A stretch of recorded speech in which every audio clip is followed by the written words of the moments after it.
Probably about 5 times. Towed one other time.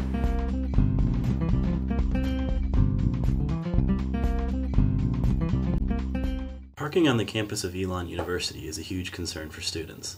The only option for a student to park his or her car on campus is to purchase a $160 parking pass, good for 1 year. Unfortunately, despite having passes, students are continually towed. The first time I was towed was 3 weeks after first coming here my freshman year. I didn't know that you couldn't park in Mosley. One specific reason that was pretty upsetting was that I had locked my keys. My keys got locked in my car, and I lived in Staley my freshman year. So with Staley, you have to move your car every time there's a football game or a tailgate. So I couldn't move my car, obviously, since my keys were locked in it, and it was the night before the football game. So I contacted campus police, and I told them my situation, and they still towed my car the next day and made me pay for it. It was pouring down rain, and I had a class across the campus because I live in the Oaks, and I thought, well, I'm not walking in this, and so I drove to class, and when I came back, it was gone.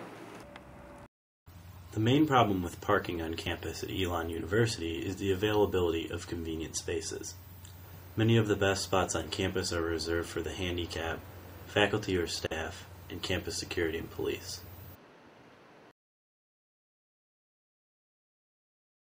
I think that Elon does, they give you the educational, before when you first arrive on campus, it's part of orientation.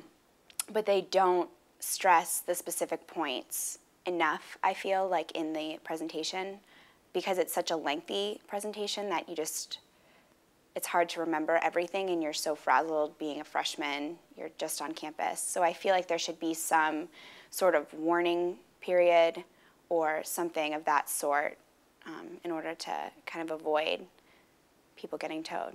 Although the problem with parking on campus comes from the expensive fines, often these fines are incurred solely at the fault of the student. Hopefully students can work with Elon to lower penalties and modify some rules in the future. However, until then, towing is enforced at Elon University.